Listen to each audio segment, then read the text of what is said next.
अस्सलाम वालेकुम students, welcome back again. जैसे कि आपको पता है हमारी केमिस्ट्री ऑफ कोऑर्डिनेशन कंपाउंड या chemistry of D block elements ये हमारा चल रहा था चैप्टर, और मैं हूं मोहम्मद वकास, आपका केमिस्ट्री टीचर एज़ यूजुअल इस चैनल पे MWS chemistry. So previous 2 lectures में इस कोऑर्डिनेशन कंपाउंड्स बारे या डी ब्लॉक एलिमेंट्स बारे में हमने ना जो बेसिक थ्योरीज थी उनको सीखा था। उसमें पहली हमारे पास जो थ्योरी थी वो थी Werner's theory and then Sidgwick theory. आज हम एक मॉडर्न थ्योरी की तरफ मूव करने जा रहे हैं जो कि है वैलेंस बॉन्ड थ्योरी यानी कि VBT। अब ये जो वैलेंस बॉन्ड थ्योरी है इसके कुछ पॉस्टुलेट्स हैं, पहले मैं वो आपसे शेयर करूँगा, देन उन पॉस्टुलेट्स से आगे फिर हमारे पास नॉर्मली जो कोऑर्डिनेशन कंपाउंड्स की जो मोस्ट प्रोबेबल ज्योमेट्रीज होती हैं वो 2 होती हैं, कोऑर्डिनेशन नंबर 6 वाली और कोऑर्डिनेशन नंबर 4 वाली, यानी 6 लिगेंड्स वाली और 4 लिगेंड्स वाली विद सेंट्रल मेटल एटम। जो 6 लिगेंड्स वाली है उसमें ज्योमेट्री ऑक्टाहेड्रल होगी, उसमें 2 तरह की हाइब्रिडाइजेशन होगी। इसी तरह जो कोऑर्डिनेशन नंबर 4 है उसमें ज्योमेट्री टेट्राहेड्रल भी हो सकती है और स्क्वायर प्लेनर भी हो सकती है, और उसमें भी 2 तरह ही की हाइब्रिडाइजेशन होगी। इस लेक्चर में हम सिर्फ ऑक्टाहेड्रल कॉम्प्लेक्सेस को एक्सप्लेन करेंगे जिसमें D2sp3 या sp3d2 हाइब्रिडाइजेशन होगी। वो कैसे होगी आइए उसको सीख लेते हैं, लेकिन उससे पहले मैं आपसे ये शेयर करूंगा जो हमारे पास VBT है उसके मेन पॉस्टुलेट हैं क्या अकॉर्डिंग टू या रिगार्ड्स टू कोऑर्डिनेशन कंपाउंड्स। तो सबसे पहला जो पॉस्टुलेट है, जो हमारा सेंट्रल मेटल एटम होता है वो उतने ही एम्प्टी ऑर्बिटल्स प्रोवाइड करता है जितने आके लिगेंड्स उसके साथ जुड़ने होते हैं। सो सबसे पहले जो सेंट्रल एटम है, central atom provides equivalent empty orbitals. So सबसे पहले जो हमारा सेंट्रल मेटल एटम है वो इक्विवेलेंट एटॉमिक ऑर्बिटल्स प्रोवाइड करता है एम्प्टी, जहां पे आके जो है वो लिगेंड कोऑर्डिनेट होगा। देन फिर क्या होगा, वो जो एम्प्टी ऑर्बिटल्स हैं वो हाइब्रिडाइज्ड होंगे। वो देखें ना, वो जो हमारे पास एम्प्टी ऑर्बिटल्स होंगे सेंट्रल मेटल एटम के या आयन के, वो डिफरेंट होंगे, उनकी शेप्स डिफरेंट होंगी, उनकी एनर्जीज डिफरेंट होंगी, पहले वो हाइब्रिडाइज्ड होंगे। सो जो एम्प्टी ऑर्बिटल्स हैं सेकेंड स्टेप में, एम्प्टी ऑर्बिटल्स उनको हम क्या करेंगे, वो होंगे हाइब्रिडाइज्ड। तो ये भी आपने इंपॉर्टेंट पॉइंट है, याद रखना है। देन क्या होगा, अब जब वो एम्प्टी ऑर्बिटल्स जो सेंट्रल मेटल एटम ने प्रोवाइड किए हैं वो हाइब्रिडाइज हो गए हैं, तो अब जो हमारे लिगेंड्स होंगे वो वहां पे आके अप्रोच करेंगे। कैसे देखें, इसके बाद जो लिगेंड्स हैं, लिगेंड्स और जो हमारे एम्प्टी ऑर्बिटल्स हैं उनके दरमियान ये हमारा एम्प्टी हाइब्रिडाइज्ड ऑर्बिटल्स जो होंगे, हाइब्रिडाइज्ड ऑर्बिटल्स ये सेंट्रल मेटल एटम के होंगे, इनके दरमियान यहां पे कोऑर्डिनेट कोवेलेंट बॉन्ड बनेगा, कोऑर्डिनेट कोवेलेंट बॉन्ड बनेगा। ठीक हो गया, यानी सबसे पहले तो central metal atom equivalent empty orbitals देगा, उसके बाद जो एम्प्टी ऑर्बिटल्स होंगे वो हाइब्रिडाइज होंगे। हाइब्रिडाइजेशन के बाद उनकी जो सिमेट्री बनेगी वहां पे आके जो लिगेंड्स होंगे वो कोऑर्डिनेट कोवेलेंट बॉन्ड बना रहे होंगे, और ये उतने ही कोऑर्डिनेट कोवेलेंट बॉन्ड बनेंगे जितने central metal atom empty hybridised orbital provide करेगा। That's it. तो यहां हमारे पास जो नेचर ऑफ बॉन्ड होगी वो कोऑर्डिनेट कोवेलेंट बॉन्ड ही होगा। और यहां मैंने अभी आपसे शेयर किया, अगर हमारे पास हम कोऑर्डिनेशन नंबर 6 में आते हैं, कोऑर्डिनेशन नंबर 6 यानी वो हमारे पास कॉम्प्लेक्सेस जहां पे नंबर ऑफ लिगेंड्स से होंगे, तो वहां जो ज्योमेट्री होगी ना, जो हमारे पास ज्योमेट्री बनेगी वो स्टूडेंट बनेगी ऑक्टाहेड्रल। तो ज्योमेट्री इसमें क्या होगी, ऑक्टाहेड्रल होगी। एक तो ये बात आपने याद रखनी है। अब इस केस में 2 तरह की हाइब्रिडाइजेशन जो है वो पॉसिबल है, या तो हमारे पास D2sp3 हाइब्रिडाइजेशन पॉसिबल होगी या फिर sp3d2 होगी।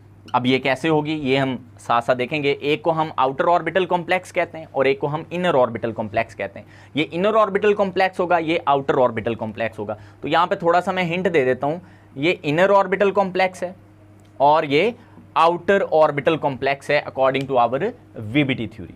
तो आई होप कि यहाँ जो बेसिक चीज़ें हैं वो आपको समझ आई होंगी। अब हम एग्जाम्पल्स के साथ और मज़ीद मैं थोड़ा लिगेंड्स के बारे में बताऊंगा, फिर हम एग्जांपल्स के साथ इसको वेरीफाई करते हैं और जस्टिफाई करते हैं। तो स्टूडेंट्स अब थोड़ी सी हम बात लिगेंड्स के हवाले से करेंगे। देखें जो हमारे पास लिगेंड्स हैं ना, स्ट्रेंथ के लिहाज से ये 3 तरह के होंगे।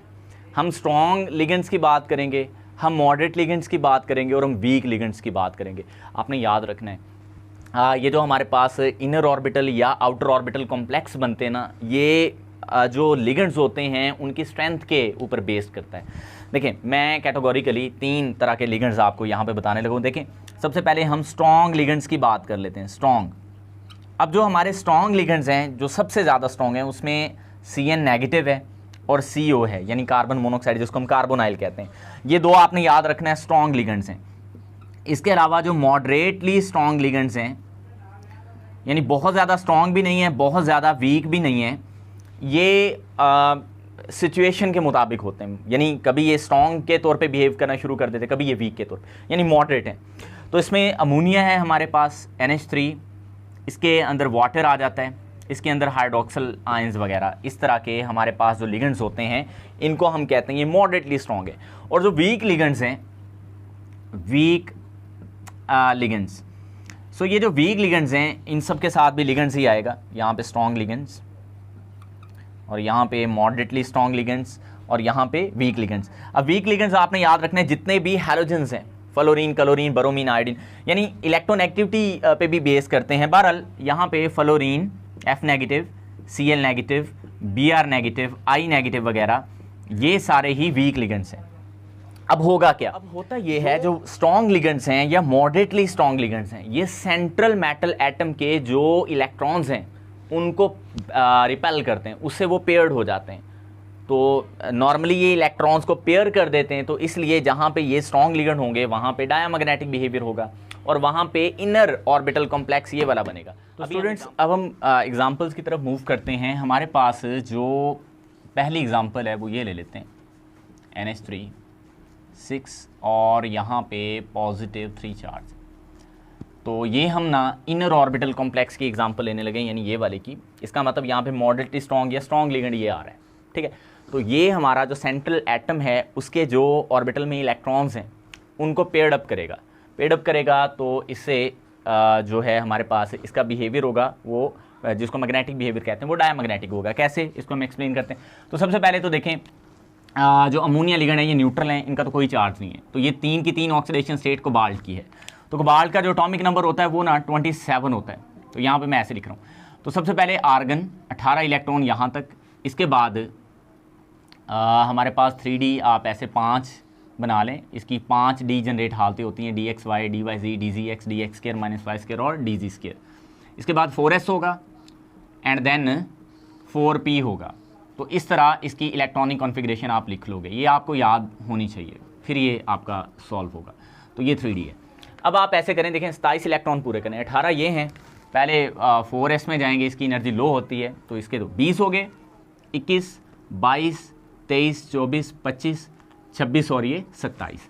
अब आपने करना क्या है, यहाँ पे देखो कोबाल्ट की +3 ऑक्सीडेशन स्टेट है, तो यहाँ आप 3 इलेक्ट्रॉन्स रिमूव करोगे। तो सबसे पहले तो मैं ये 2 इलेक्ट्रॉन्स रिमूव करूँगा, मैं अब +3 वाली बनाने लगूँ। पहले न्यूट्रल कॉन्फ़िगरेशन मैंने लिखी थी, अब 1 इलेक्ट्रॉन जहाँ पे पेयर्ड है वहाँ से आप रिमूव करोगे।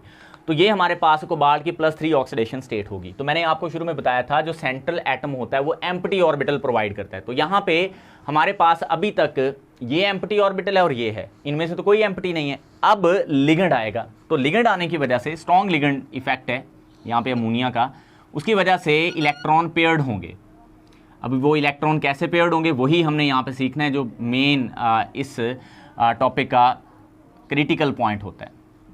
तो देखें ये वैसे ही मैंने बना लिए अगेन। अब जब लिगेंड अप्रोच कर रहा है, मैं लिख देता हूँ व्हेन लिगेंड्स अप्रोच, जब लिगेंड अप्रोच करेंगे तो क्या होगा।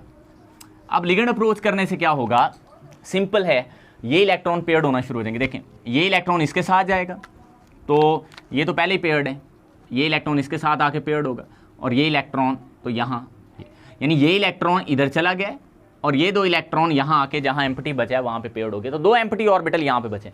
तो नेक्स्ट हमने ये एम्प्टी ऑर्बिटल हाइब्रिडाइज होंगे, यानी ये एम्प्टी ऑर्बिटल D का और 4s और 4p, ये 5 दो ये बने, 3 ये, 5 और ये वाला 6 ऑर्बिटल जो हैं वो एम्प्टी, वो आपस में हाइब्रिडाइज होंगे।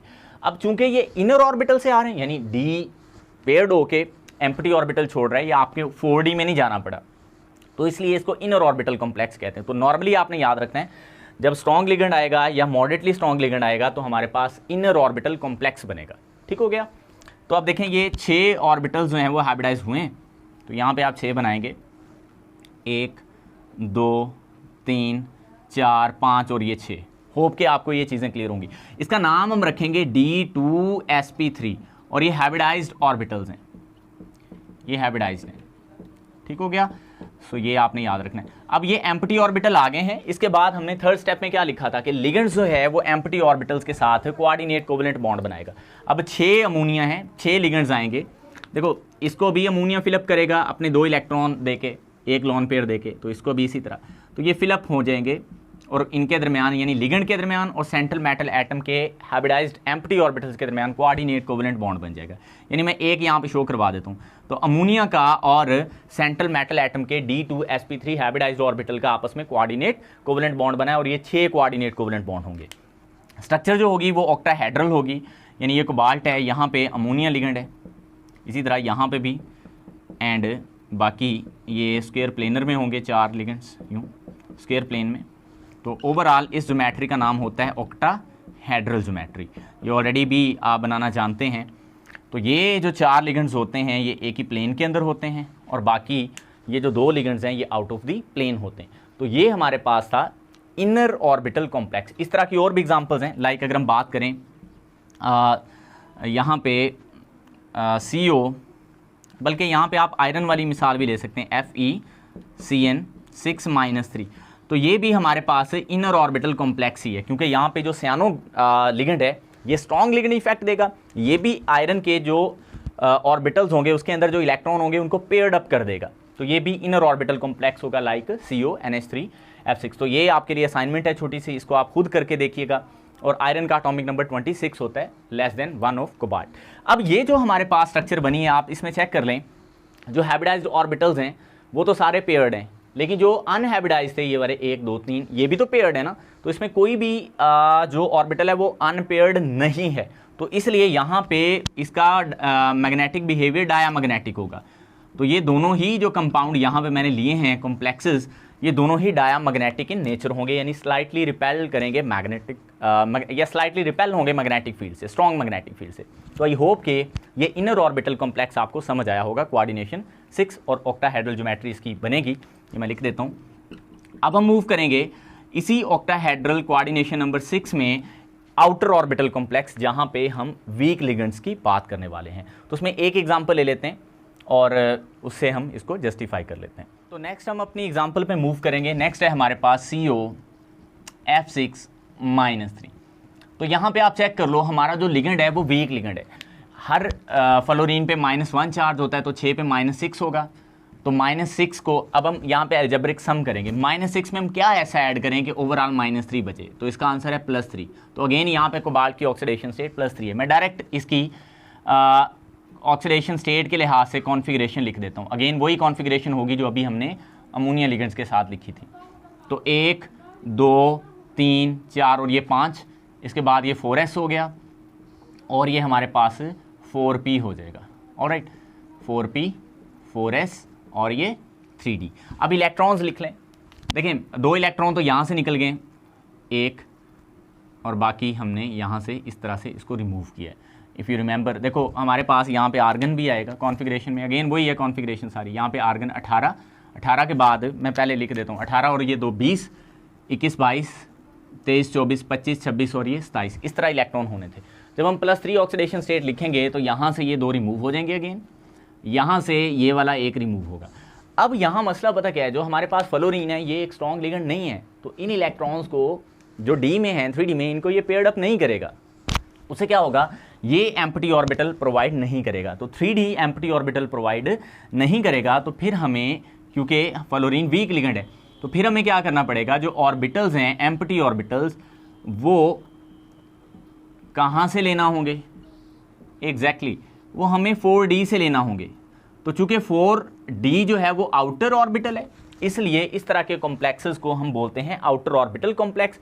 और ये हाइब्रिडाइजेशन जो होगी, अब ये हाइब्रिडाइजेशन होगी इनके अंदर, तो अब ये हाइब्रिडाइजेशन क्या कहलाएगी, sp3d2, यानी यहाँ से ये s मिलेगा, इधर से d 4d के 2 एटॉमिक ऑर्बिटल्स, तो इसलिए इसका नाम हाइब्रिडाइजेशन का होगा sp3d2 और ये आउटर ऑर्बिटल कॉम्प्लेक्स होगा। तो ये भी 6 ही एम्प्टी ऑर्बिटल हाइब्रिडाइज प्रोवाइड करेगा, कोबाल्ट यहाँ पे भी, लेकिन ये आउटर ऑर्बिटल के होंगे, ये 1 2 3 4 5 6।